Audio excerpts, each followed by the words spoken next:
Hey, what's up guys, welcome back. You're watching Forutech. So last time we created the two different videos for the OS 13 F20 first beta update for the OnePlus Nord 2. You can check both of that videos from the icard. There I discussed how you can enroll for the beta program and in-depth review of the first beta one. As this is the beta program is only available for the few users, it was not available for all. Yesterday when I checked my software update section, OnePlus made available another beta 2 OS 13 F21 for the OnePlus Nord 2. This update size is just 272 MB. I started the download and flashing.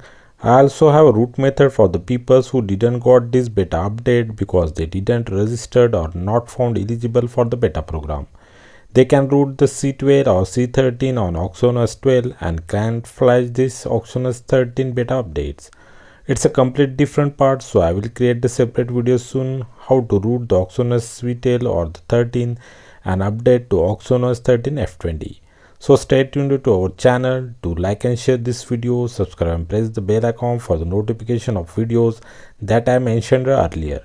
But today I will flash this new beta 2, we'll check what changes and fixes has been done by OnePlus. I did the full CPU performance and throttling test. I did one new test to confirm the fluidity of this update called as the user interface jitter test, and at the last I shown some bugs that I am facing now in this beta update with my final verdict. So watch the video till the end. Now without further ado, let's get started. Go on a new adventure.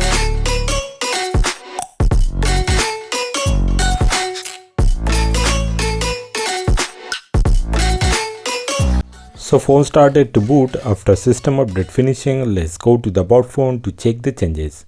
So the OS version has been updated here. It's now OS 13 F21. You will also find the small change log of this OTA that we discuss later.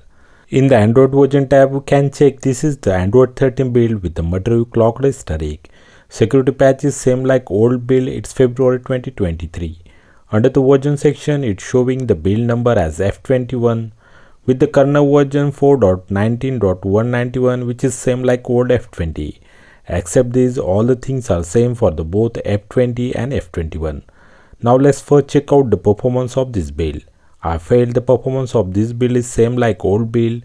In the change log, they mentioned that the system stability improvement, but nothing new found regarding the stability. All the applications are running on the adaptive refresh rate mode by default. Most of the applications runs on the 90 Hz, but the camera and the YouTube video playback shifts back to 60 Hz FPS. Performance of this build is not so impressive. Some user interface jitter I found sometimes.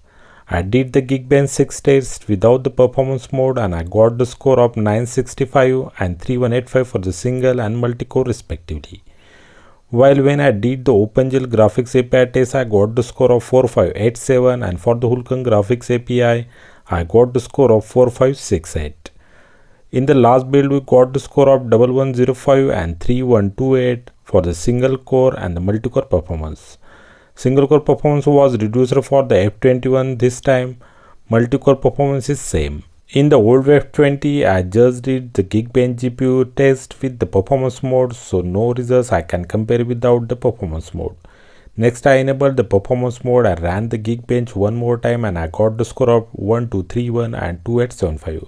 Here single core performance improved a lot, but the multi-core performance got down too much. The same issue was found in the old OS 12. While the OpenGL graphics performance improved a lot, we got the score of 4805 and for the Hulkan graphics we got the score of 4951. If you check the old F20 results, there I got the score of 1036 and 3314. Multi-core performance is top for the F20 as compared to the F21, while the OpenGL graphics performance was at 4771 and Hulkan graphics was 5037 for the old F20.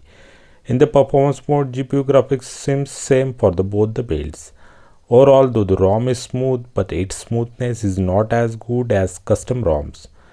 Now let's check out the CPU throttling performance. When I started the test for first few minutes, I got the normal graph, but immediately after 1.5 minutes, CPU throttle graph turned into the red and the yellow lines until the end of the test.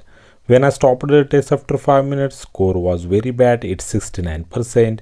Actually, I ran the test for the 2 times, still I got the same results. If we check the old video, in the old F20 we got the results of 72%. So obviously both the F20 and F21 has very bad CPU throttling capability. Because of this throttling test, when I tried to use the FreeWise, I felt it's very laggy for first few minutes. So OnePlus has to fix this issue. Old Exynos 11 has very good CPU throttling capability. This issue seems started from the Exynos 12. Next I did the new test called as the user interface jitter. It's directly related to the scrolling and the swiping smoothness of the device user interface. I have given the link of the application called as UI Bench. Install it as a normal APK if you want to check these results on your own device. In this test, at the bottom we will see the blue line which should remain below the 0.5 millisecond. Then you can say it's a good result. For first few seconds I got the good values ranging between 0.5 to 1 millisecond, but suddenly it fluctuates to the higher values above 4. So user interface performance of this update seems good, but it's not stable. Now let's check out the fixes done by the OnePlus for this update. First, they improved the color accuracy of different pictures taken with the different wide angle camera modes. I checked it by taking different wide angle modes pictures and I did not found any color difference between all the pics.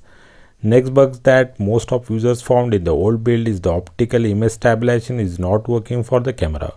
I did some video shooting of moving objects and during shaky environment, but video's quality seems very stable in each video. So it seems that optical image stabilization is working now. Next issue that we seen in the old F20 that safety net for the unlocked bootloader devices is getting failed. That's why we can't able to use the banking applications on the unlocked devices. In this F21, though the safety net test is still got failed, but all the banking applications are working without any issues. I tested some of highly secured applications like the SBI banking app, Axis Bank app, etc. All are working fine even on this safety net failed device.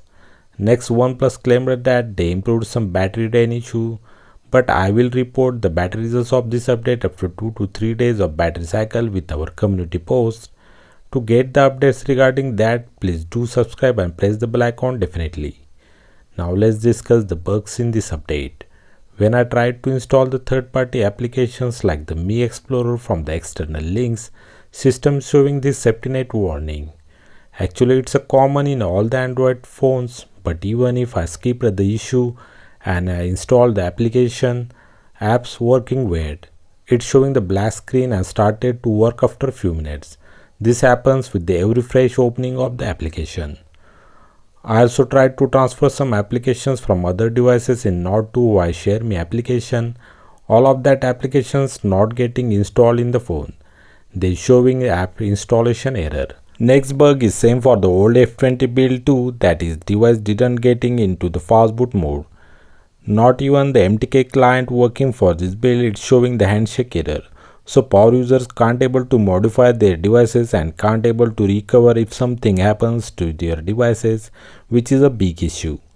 Except this, nothing weird I found. If you got any bugs, then please mention in the comment section. So that's it for today guys. Stay tuned for the videos how to root your Exynos 12 and install the Exynos 13 manually without subscribing the beta program. It will be available within 2 to 3 days. Until then, please like and share this video, subscribe our channel, press the bell icon for the notifications of our upcoming content. Thanks for watching. See you next time. Take care. Bye bye.